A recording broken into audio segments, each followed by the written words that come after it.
ചെമ്പനിപ്പൂ സീരിയലിന്റെ ഇനി വരാൻ വേണ്ടി പോകുന്ന എപ്പിസോഡ് റിവ്യൂ വിശേഷങ്ങളിലേക്ക് എല്ലാവർക്കും സ്വാഗതം.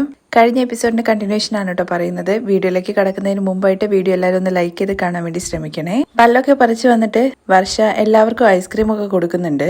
വർഷയുടെ നിർബന്ധം കൊണ്ടാണ് പല്ല് പറിച്ചെന്നുള്ള കാര്യം കേൾക്കുമ്പോൾ സച്ചിക്കും രേവതിക്കൊക്കെ ഭയങ്കര ചിരി വരുന്നുണ്ട്. അതിനിടയ്ക്ക് ചന്ദ്രമതിയാണെന്നുണ്ടെങ്കിൽ ശ്രുതിക്ക് പല്ലുവേദന വന്നതുകൊണ്ടാണ്, അല്ലെങ്കിൽ മലേഷ്യക്കാരുമായിട്ട് സംസാരിച്ചിട്ട് നിന്റെ അച്ഛന്റെ കാര്യങ്ങളെ കുറിച്ചിട്ടൊക്കെ അവരുടെ അടുത്ത് ചോദിക്കാമായിരുന്നു. അവർക്ക് മലേഷ്യയെ കുറിച്ചിട്ട് നന്നായിട്ട് അറിയാം. അവര് ഇപ്പൊ പോയതുള്ളൂ എന്നൊക്കെ പറയുന്നുണ്ട്. പിന്നെയും മലേഷ്യ കഥകൾ ഇങ്ങനെ പറഞ്ഞു തുടങ്ങുന്നതുകൊണ്ട് തന്നെ ശ്രുതിയാണെങ്കിൽ ആന്റി എനിക്ക് നല്ല പെയിൻ ഉണ്ട്, ഞാൻ ഇച്ചിരി നേരം പോയി റെസ്റ്റ് എടുക്കട്ടെ എന്ന് പറഞ്ഞിട്ട് വേഗം അവിടുന്ന് സ്കൂട്ടാവുന്നുണ്ട്. തുടർന്ന് സച്ചിയാണെന്നുണ്ടെങ്കിൽ രേവതി എടുത്ത് ചോദിക്കുന്നുണ്ട്, ഇതെന്താ രേവതി ഇങ്ങനെയായി പോയത്, എങ്ങനെയായിന്ന്? അല്ല പല്ല് പറിച്ചിട്ട് വന്നല്ലോ, കേടായി കഴിഞ്ഞ് കഴിഞ്ഞാൽ പിന്നെ പല്ല് പറിക്കുക തന്നെയല്ലേ ചെയ്യുള്ളൂ. അത് മാത്രമല്ല അവൾ ഇവിടുന്ന് പോകുന്ന സമയത്ത് അവൾക്ക് പല്ലുവേദന ഉണ്ടോ എന്നുള്ള കാര്യം അറിയില്ല. എന്തായാലും അവൾക്ക് ഇപ്പൊ നല്ല പല്ലുവേദന ഉണ്ട്. കള്ളം പറഞ്ഞ വായയുടെ പല്ല് പോയിന്ന് വിചാരിച്ചാൽ മതി. പക്ഷെ എന്തിനായിരിക്കും പൗഡർ എടുത്തി കള്ളം പറഞ്ഞെന്നുള്ള കാര്യമാണ് അറിയാത്തത്. നമ്മൾ നമ്മുടെ സ്വന്തം നാട്ടുകാരെ കണ്ടു കഴിഞ്ഞു കഴിഞ്ഞാൽ നമുക്ക് അവരോട് പ്രത്യേക സ്നേഹം തോന്നില്ലേ? അവിടെ വന്ന മാറ്റങ്ങളെ കുറിച്ചിട്ടും അവിടുത്തെ കാര്യങ്ങളെ കുറിച്ചൊക്കെ നമ്മൾ ഭയങ്കര എക്സൈറ്റഡ് ആയിട്ട് ചോദിക്കും.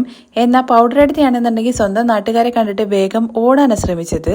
ഒരുപക്ഷെ അവൾക്ക് ശരിക്കും പല്ലുവേദന വന്നിട്ടുണ്ടെങ്കിലോ? ഇല്ല രേവതി, അതൊന്നും ഒരിക്കലും ഇല്ല, അവൾ ചുമ്മാ പറഞ്ഞതാ. പക്ഷെ എന്താണെന്നുണ്ടെങ്കിലും നമ്മുടെ വർഷ അവിടെ ഇരുത്തിയിട്ട് അവളുടെ പല്ല് പറിച്ചിട്ട് കൂട്ടിക്കൊണ്ടുവന്നത് കണ്ടില്ലേ? എങ്കിലും സച്ചേട്ടാ സ്വന്തം പല്ല് പോകുന്ന രീതിയിലൊക്കെ ആരെങ്കിലും കള്ളം പറയോ? ഈ പൗഡർ എടുത്തി ഉണ്ടല്ലോ അങ്ങനത്തെ കള്ളം ഒക്കെ പറയും. അവള് ഭയങ്കര കേടിയാണ്.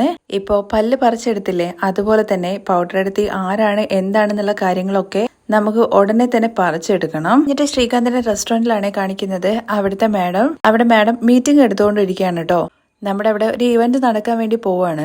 അതിന്റെ ഭാഗമായിട്ട് കുറച്ച് കോമ്പറ്റീഷനും കാര്യങ്ങളൊക്കെ വെക്കുന്നതിനെ കുറിച്ചാണ് കേട്ടോ സംസാരിക്കുന്നത്. കസ്റ്റമേഴ്സിന് കോമ്പറ്റീഷൻ വെച്ചിട്ട് അതിൽ വിൻ ചെയ്യുന്ന ആൾക്കാർക്ക് പ്രൈസ് കൊടുക്കുക. അത് കസ്റ്റമേഴ്സിന് സന്തോഷമായിരിക്കും, അതുപോലെ തന്നെ നമുക്കും എന്റർടൈൻമെന്റ് ആയിരിക്കും. അതിന് വേണ്ടിയിട്ടുള്ള കാര്യങ്ങളെ കുറിച്ചിട്ടൊക്കെയാണ് കേട്ടോ അവർ സംസാരിച്ചുകൊണ്ടിരിക്കുന്നത്. അതിനിടയ്ക്കാണ് വർഷ ശ്രീകാന്തിന്റെ ഫോണിലേക്ക് വിളിക്കുന്നത്. ശ്രീകാന്തിന്റെ ഫോൺ ബെല്ലടിയുമ്പോൾ മാഡത്തിന്റെ അടുത്ത് സോറിയൊക്കെ പറയുന്നുണ്ട്. വർഷയാണെന്നുണ്ടെങ്കിലും ഇതെന്താ ഫോൺ എടുക്കാത്ത എന്നുള്ള മട്ടിൽ വീണ്ടും വിളിക്കുവാണേ. എന്തെല്ലാം ഗിഫ്റ്റുകളാണ് കൊടുക്കുന്നത് എന്നുള്ള കാര്യങ്ങളെ കുറിച്ചൊക്കെ ചോദിക്കുമ്പോൾ കപ്പ് ആൻഡ് സോസ് അവരുടെ ഹോട്ടലിന്റെ നെയിം വെച്ചിട്ടുള്ളത്, അല്ലെങ്കിൽ സ്പെഷ്യൽ ഡിഷ് എന്തെങ്കിലും അങ്ങനെയൊക്കെയാണ് കേട്ടോ ഓരോരുത്തർ സജസ്റ്റ് ചെയ്യുന്നത്. അതിനിടയ്ക്കാണ് വർഷയുടെ കോള് വീണ്ടും വരുന്നത്. ശ്രീകാന്തിന് ശരിക്കും ഒരു ഭയങ്കര അതിന്ന് ഇങ്ങനെ ഡിസ്റ്റർബൻസ് ആവുന്നത് പോലെയൊക്കെയാണ് കേട്ടോ കാണിക്കുന്നത്. ശ്രീകാന്തിന്റെ അടുത്ത് ഐഡിയാസ് ഒക്കെ പറയാൻ വേണ്ടിയിട്ട് പറയുന്നുണ്ട്. ഇതുപോലൊക്കെ ചെയ്യുന്നതൊക്കെ നന്നായിരിക്കും, പക്ഷെ എന്ത് തരത്തിലുള്ള കോമ്പറ്റീഷനാണ് വെക്കേണ്ടതെന്നുള്ള കാര്യം ചോദിക്കുമ്പോഴേക്കും വർഷ വീണ്ടും ഫോൺ ചെയ്യാണ് കേട്ടോ. വീണ്ടും ഇങ്ങനെ കോൾ വരുന്നതുകൊണ്ട് തന്നെ ശ്രീകാന്തിന്റെ അടുത്ത് ഫോൺ സൈലന്റിൽ ഇടാൻ വേണ്ടിയിട്ട് പറയുന്നുണ്ട്. അതിനുശേഷം സെലിബ്രേഷന്റെ കാര്യങ്ങളെ കുറിച്ചൊക്കെ ചോദിക്കുവാണ് കേട്ടോ. പക്ഷെ അപ്പോഴും വർഷ ഇങ്ങനെ കണ്ടിന്യൂസ് ആയിട്ട് വിളിച്ചുകൊണ്ടേ ഇരിക്കുകയാണ്. കണ്ടിന്യൂസ് ആയിട്ട് വിളിക്കുന്നുണ്ട്. അവരാണെന്നുണ്ടെങ്കിൽ റെസ്റ്റോറന്റിൽ നടത്താൻ വേണ്ടി പോകുന്ന ഫംഗ്ഷന്റെ കാര്യങ്ങളെ കുറിച്ചിട്ടൊക്കെ ഭയങ്കര ഡിസ്കഷനൊക്കെ ഇങ്ങനെ നടത്തിക്കൊണ്ടേ ഇരിക്കുവാണ്. ശ്രീകാന്തിന്റെ മാഡത്തിനാണെന്നുണ്ടെങ്കിൽ അവിടെ നടത്തുന്ന ഫെസ്റ്റിവലിനെ കുറിച്ചിട്ടൊന്നും വലിയ ഐഡിയ ഒന്നുമില്ല. അതുകൊണ്ട് തന്നെ എല്ലാ ഹെൽപ്പിനും കൂടെ ശ്രീകാന്ത് ഉണ്ടാവണം എന്നുള്ള കാര്യങ്ങളെ കുറിച്ചിട്ടൊക്കെയാണ് കേട്ടോ പറയുന്നത്. അത് കഴിഞ്ഞ് കാണിക്കുന്ന കാർ ഷെഡിലാണ്. ഷെഡിൽ എല്ലാരും കൂടി നിന്ന് സംസാരിക്കുന്ന സമയത്ത് അവരുടെ കൂട്ടത്തിലുള്ള ഒരാള് ബൈക്കിൽ ഇങ്ങനെ വരുന്നുണ്ട്. അവന്റെ കാർ എവിടെ പോയെന്ന് ചോദിക്കും. കാറ് റിപ്പയറിന് കൊടുത്തിട്ടുണ്ട് എന്നുള്ള കാര്യം പറയുന്നുണ്ട്. അവരുടെ സ്കൂട്ടിനകത്ത് ഒരു കവറൊക്കെ വെച്ചിട്ടാണ് കേട്ടോ വന്നിരിക്കുന്നത്. ഈ കവറിനകത്ത് എന്താന്ന് ചോദിക്കുമ്പോൾ അതിനകത്ത് 2 ഫുൾ ബോട്ടിലാണ്.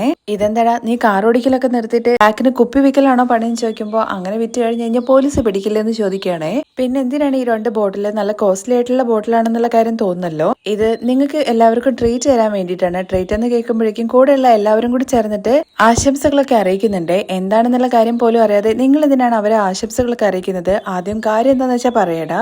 അവൻ ദുബായിലേക്ക് ജോലിയായിട്ട് പോവാണ് കേട്ടോ. എന്ത് ജോലിന്ന് ചോദിക്കുമ്പോൾ നമുക്ക് എന്താ ഡോക്ടറെ ജോലി കിട്ടോ, ഡ്രൈവർ തന്നെ, വേറെ എന്താണ്? എടാ എന്തിനാണ് മറ്റു രാജ്യങ്ങളിലൊക്കെ പോയിട്ട് കഷ്ടപ്പെടുന്നത്? ഇവിടെ തന്നെ കുറച്ച് കൂടുതലായിട്ട് അധ്വാനിച്ചു കഴിഞ്ഞു കഴിഞ്ഞാൽ ജീവിക്കാൻ വേണ്ടി പറ്റില്ലെന്നൊക്കെ സച്ചി ചോദിക്കുന്നുണ്ട്. എടാ ഇവിടെ മാടിനെ പോലെ പണിയെടുത്ത് കഴിഞ്ഞു കഴിഞ്ഞാലും പ്രത്യേകിച്ച് കാര്യമൊന്നും ഉണ്ടാവില്ല, കാശും കയ്യിൽ നിൽക്കില്ല, ഒരുപാട് കടവും അതുപോലെ തന്നെ അനിയത്തിയെ കല്യാണം കഴിച്ച് വിടാനുള്ള കാര്യങ്ങളൊക്കെ ഉണ്ടെന്നുള്ള കാര്യമാണ് കേട്ടോ അവൻ പറയുന്നത്. കുറച്ച് കാശ് വീട്ടിലേക്ക് അയച്ചു കൊടുത്തു കഴിഞ്ഞു കഴിഞ്ഞാൽ കടങ്ങളൊക്കെ വേഗം തീരും. നീ പറയുന്നതൊക്കെ ശരിയാണ്. നല്ല കമ്പനിയാണെന്നുള്ള കാര്യത്തെ കുറിച്ചൊക്കെ അന്വേഷിച്ചില്ലെന്ന് ചോദിക്കുമ്പോൾ അതൊക്കെ നല്ല കമ്പനിയാണ്. ഇനി പോയി കഴിഞ്ഞു കഴിഞ്ഞാൽ 3 വർഷം കഴിഞ്ഞിട്ടേ വരാൻ വേണ്ടി പറ്റുള്ളൂ. അത് കഴിഞ്ഞല്ലേ എനിക്ക് നിങ്ങളെ കാണാൻ വേണ്ടി പറ്റുള്ളൂ. അതുകൊണ്ട് ഞാൻ നിങ്ങൾക്ക് ചെറിയൊരു പാർട്ടി തരാന്ന് വിചാരിച്ചിട്ട് വന്നതാണ്. ശരി, എന്തായാലും നീ നല്ല രീതിയിലൊക്കെ പോയിട്ട് വായെന്നൊക്കെ പറയുന്നുണ്ട് കേട്ടോ സച്ചി. നാളെയാണ് ഫ്ലൈറ്റ്, അതുകൊണ്ടാണ് ഞാൻ ഇന്ന് എല്ലാവർക്കും പാർട്ടി തരാന്നുള്ള കാര്യം വിചാരിച്ചത്. ഇന്ന് പാർട്ടി വെക്കാനോ? നിങ്ങളെല്ലാരും കുടിക്കും, ഞാനില്ല എന്ന് സച്ചി പറയുന്നുണ്ട്. സച്ചി നീ ഇല്ലാതെ എന്ത് പാർട്ടിയാടാ? നീ വന്നാലല്ലേ കലക്കുള്ളൂ എന്ന് പറയുമ്പോ വീട്ടിൽ ചെന്ന് കഴിഞ്ഞാലുണ്ട് അവൾ എന്നെ ഇട്ടിട്ട് അലക്കും. ഭാര്യ എന്ന് വെച്ച് കഴിഞ്ഞാൽ അത്രയ്ക്ക് പേടിയാണെന്നൊക്കെ ചോദിക്കുന്നുണ്ട്. അതിന്റെ ഇടയ്ക്ക് മഹേഷ് ആണെന്നുണ്ടെങ്കിൽ അവളെ വിളിച്ചിട്ട് പെർമിഷൻ എടുക്കാനൊക്കെ പറയുന്നുണ്ട്. എടാ സച്ചി, എനിക്ക് വേണ്ടിയിട്ടല്ലേ നമ്മള് ഇവിടുന്ന് പോയി കഴിഞ്ഞു കഴിഞ്ഞാൽ പിന്നെ 3 വർഷം കഴിഞ്ഞിട്ടല്ലേ കാണുള്ളൂ. എന്റെ ഒരു സന്തോഷത്തിന് എല്ലാവരും ഒരുമിച്ച് കൂടി സന്തോഷമായിട്ട് പോവാന്നുള്ള കാര്യമാണ് ഞാൻ വിചാരിക്കുന്നത്. നീ എന്താടാ ഇമോഷണൽ ആയിട്ട് സംസാരിക്കുന്നതൊക്കെ സച്ചി ചോദിക്കുന്നുണ്ട്. എന്തായാലും രേവതിയെ വിളിച്ച് നോക്കട്ടെ, അവൾ എന്തായാലും സമ്മതിക്കും എന്നൊക്കെ പറഞ്ഞുകൊണ്ടാണ് സച്ചി ഫോൺ എടുത്ത് വിളിക്കുന്നത്. രേവതിയാണെങ്കിൽ അവിടെ ചേച്ചിമാരായിട്ട് സംസാരിച്ചുകൊണ്ടിരിക്കുകയാണ്. എന്തായാലും ഡെക്കറേഷൻ ഓർഡർ ഒക്കെ വരുന്നുണ്ട്, പക്ഷെ വലിയ ഓർഡർ കിട്ടുന്നില്ല എന്ന് രേവതി ഇങ്ങനെ പരാതി പറയുന്നത് പോലെ പറയുന്നുണ്ട്. അതില് ഒരു ചേച്ചി പറയുന്നത്, രേവതി ചെറിയ ഓർഡർ ചെയ്ത് കഴിഞ്ഞു കഴിഞ്ഞാല് അത് നല്ലതാണെന്നുണ്ടെങ്കിൽ നിനക്ക് വലിയ ഓർഡർ തന്നെ കിട്ടും. പിന്നെ നിനക്ക് എന്ത് സഹായം വേണമെന്നുണ്ടെങ്കിൽ ഞങ്ങളെ വിളിച്ചാൽ മതി കേട്ടോ, ഞങ്ങൾ വന്ന് ചെയ്തു തരാന്നൊക്കെ പറയുന്നുണ്ട്. അപ്പോഴാണ് സച്ചിയുടെ ഫോൺ വരുന്നത്. രേവതി എവിടെയാണുള്ളത്, രേവതി എവിടെയാണെന്നൊക്കെ പറയുന്നുണ്ട്. അതിനുശേഷം എന്റെ ഒരു ഫ്രണ്ട് സതീഷിനോ അങ്ങനെ എന്തോ ആണ് പേര് പറയുന്നത്, അവൻ ദുബായിലേക്ക് ജോലിക്ക് വേണ്ടിയിട്ട് പോവാണ്. അത് കേട്ടുടനെ രേവതി പറയുന്നത്, അത് നല്ല കാര്യമാണല്ലോ, ജോലിക്ക് വേണ്ടിയിട്ടല്ലേ പോകുന്നത്, പോയിട്ട് തിരിച്ചു വരാൻ ഏകദേശം 3 വർഷം എടുക്കും. അത് പിന്നെ സച്ചേട്ട അങ്ങനെ തന്നെയല്ലേ, ജോലിക്കെന്ന് വെച്ച് പോയി കഴിഞ്ഞു കഴിഞ്ഞാൽ പിന്നെ സമയം എടുക്കില്ലേ തിരിച്ചു വരാൻ വേണ്ടിയിട്ട്. ഇനി അവനെ എപ്പോഴാ കാണാന്നുള്ള കാര്യം അറിയില്ല. എന്തായാലും ആ ചേട്ടൻ ഇടയ്ക്കിടയ്ക്ക് വീട്ടിലേക്ക് വരുന്നല്ലേ എന്ന് രേവതി ചോദിക്കുമ്പോൾ അതൊക്കെ ശരി തന്നെയാണ്, പക്ഷെ ഇനി എപ്പോഴാ ലീവ് കിട്ടുക എന്നുള്ള കാര്യം അറിയില്ലല്ലോ. അതുകൊണ്ട് അവൻ ഞങ്ങൾക്ക് എല്ലാവർക്കും ഇന്നൊരു പാർട്ടി വെക്കുന്നുണ്ട്. പാർട്ടി എന്ന് ചോദിക്കുകയാണേ. അതെ, അതുപോലെ ഞങ്ങൾ ലൈറ്റ് ആയിട്ട് 2 കട്ടിങ് നിങ്ങൾ കുടിക്കാൻ വേണ്ടിയിട്ട് പോവാണോ? അതെ രേവതി, നിങ്ങളുടെ ഫ്രണ്ട് ദുബായ് പോകുന്നതിന് നിങ്ങൾ എന്തിനാ സച്ചേട്ട കുടിക്കുന്നത്, അവൻ ആഗ്രഹിക്കുമല്ലേ എന്ന് കരുതിയിട്ട് നിങ്ങൾ കുടിക്കേണ്ടെന്ന് രേവതി പറയുന്നുണ്ട്. പക്ഷെ അപ്പോഴേക്കും സച്ചിയാണെന്നുണ്ടെങ്കിൽ സംസാര രീതിയൊക്കെ മാറ്റുന്നുണ്ട്. അതെ അവൻ ഫ്ലൈറ്റിലാണ് പോകുന്നത്. സച്ചിയുടെ സംസാരം കേൾക്കുമ്പോൾ രേവതി വയ്ക്കുന്നത്, നിങ്ങൾ ഇപ്പൊ തന്നെ കുടിച്ചു, ഞാൻ എന്താ ചോദിക്കുന്നത്, നിങ്ങൾ എന്ത് മറുപടിയാ പറയുന്നത്? അതിനും കറക്റ്റ് ആയിട്ടുള്ള മറുപടി അല്ല കേട്ടോ രേവതി. എനിക്ക് എന്തായാലും ദുബായിലൊന്നും പോകാൻ വേണ്ടി പറ്റില്ല. നിന്നെയോ അച്ഛനെയൊക്കെ വിട്ടിട്ട് ഞാൻ എങ്ങനെയാ ദുബായ് പോകുന്നത്? നിങ്ങൾ സച്ചേട്ടാ ചുമ്മാ കഥ ഇറക്കാന്നുള്ള കാര്യം എനിക്ക് മനസ്സിലായി. ഇന്ന് നിങ്ങൾ കുടിച്ചിട്ട് വന്നാലുണ്ടല്ലോ ബാക്കി ഞാൻ അപ്പൊ പറഞ്ഞുതരാം. മര്യാദയ്ക്ക് സച്ചേട്ടാ ഞാൻ പറയുന്നത് കേട്ടോ, നിങ്ങൾ കുടിച്ചിട്ട് വന്നു കഴിഞ്ഞാൽ അച്ഛൻ്റെ അടുത്ത് ഞാൻ ഉറപ്പായിട്ടും പറയും. ചേച്ചി അതൊക്കെ വലിയ തെറ്റാണ്, ഞാൻ ഇവിടെ തന്നെ കഴിച്ചിട്ട് വന്നോളാം, നീ അവിടെ ഒന്നും കഴിക്കാനൊന്നും ഉണ്ടാക്കണ്ട, ഭക്ഷണം കഴിക്കാണ്ട് വന്നു കഴിഞ്ഞാൽ അവന് വിഷമാവില്ലേ എന്നൊക്കെ പറഞ്ഞ് സച്ചിങ്ങനെ ഉരുട് കളിക്കാണ് കേട്ടോ. രേവതി ആണെങ്കിൽ കുടിച്ചിട്ട് വന്നു കഴിഞ്ഞാൽ നിങ്ങളാണ് ഭയങ്കരമായിട്ട് ഫീൽ ചെയ്യാൻ വേണ്ടി പോകുന്നതെന്ന് പറഞ്ഞിട്ട് ഫോൺ അങ്ങ് കട്ട് ചെയ്യണം കേട്ടോ ദേഷ്യത്തില്. ശരി രേവതി, ഞാൻ വന്നിട്ട് വിളിക്കാന്നൊക്കെ പറഞ്ഞിട്ട് ഫോൺ വെച്ചിട്ട് അങ്ങ് പോലുന്നുണ്ട്. സച്ചിയുടെ ഭാവവും കാര്യങ്ങളൊക്കെ കാണുമ്പോൾ തന്നെ രേവതിയുടെ അടുത്ത് നന്നായിട്ട് വാങ്ങി കെട്ടി എന്നുള്ള കാര്യം മനസ്സിലാവുന്നുണ്ട്. അത് നിനക്ക് മനസ്സിലായല്ലോ.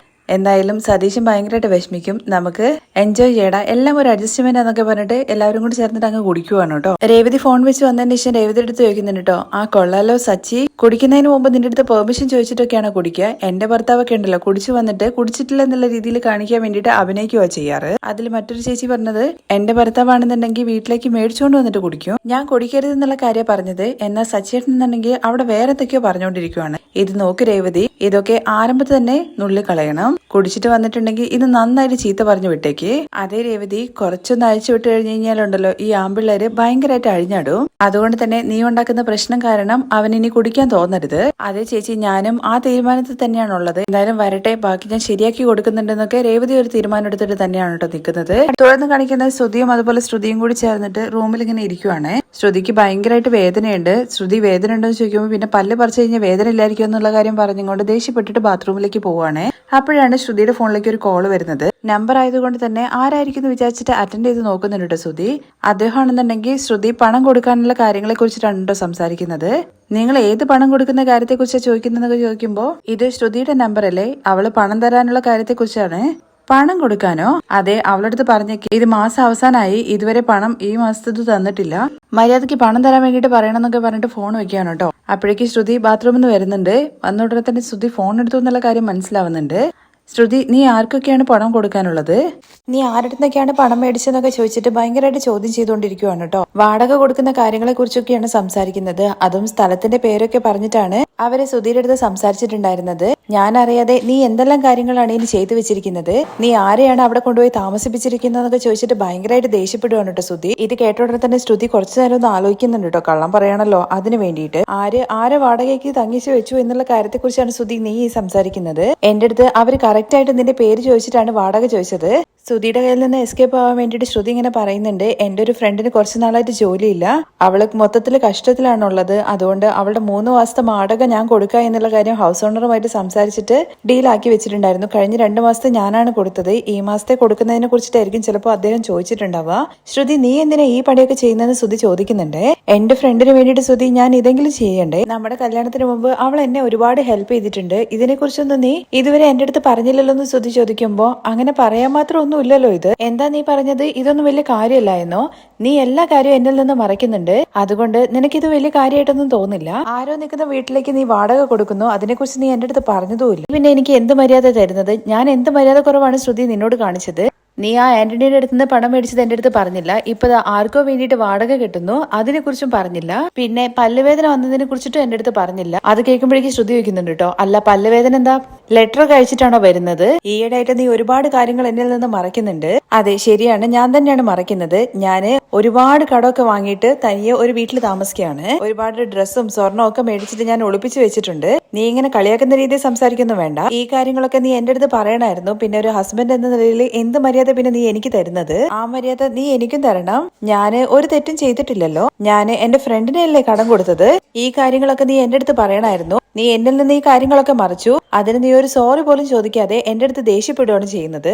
എനിക്ക് വന്ന കോള് സുധിയാണ് അറ്റൻഡ് ചെയ്തത്, അതുകൊണ്ട് സുധിയാണ് എന്റെ അടുത്ത് സോറി ചോദിക്കേണ്ടത്. എന്ത്, ഞാൻ സോറി ചോദിക്കണമെന്നോ? അതെ, നീ തന്നെയാണ് സോറി ചോദിക്കേണ്ടതെന്ന് ശ്രുതി അങ്ങനെ ദേഷ്യത്തിൽ പറയുന്നുണ്ട് കേട്ടോ. നീ ഈയിടെയായിട്ട് ഒരുപാട് കാര്യങ്ങൾ എന്നിൽ നിന്ന് മറിക്കുന്നുണ്ട്. നീ ചെയ്യുന്നതാണ് ശ്രുതി തെറ്റ്. അതുകൊണ്ട് നീ ആദ്യം എന്റെ അടുത്ത് സോറി ചോദിക്കുന്ന ശ്രുതിയും തിരിച്ച് ശ്രുതിയും പറയുന്നുണ്ട് നീയാണ് എന്റെ അടുത്ത് സോറി ചോദിക്കേണ്ടത്, ഞാനൊരു തെറ്റും ചെയ്തിട്ടില്ല എന്ന്. ശ്രുതി തെറ്റെല്ലാം ചെയ്തിട്ട് ശ്രുതിയുടെ അടുത്ത് സോറി ചോദിക്കാൻ വേണ്ടി പറഞ്ഞുകൊണ്ട് തന്നെ ശ്രുതിക്ക് അത്ര അങ്ങ് ദഹിക്കുന്നില്ല കേട്ടോ. ശ്രുതി വേഗം പായം തലനൊക്കെ എടുത്തിട്ട് വേഗം ടെറസിൽ കിടന്നുറങ്ങാൻ വേണ്ടിയിട്ട് അങ്ങ് പോകുന്നുണ്ട് കേട്ടോ. അതോട് കൂടിയിട്ടാണ് മറ്റൊരു എപ്പിസോഡിന്റെ രംഗം അവസാനിക്കുന്നത്. ബാക്കി വിശേഷങ്ങൾ കേൾക്കാൻ താല്പര്യമുണ്ടെന്ന് നെക്സ്റ്റ് എപ്പിസോഡിന് കമന്റ് ചെയ്യണേ. താങ്ക്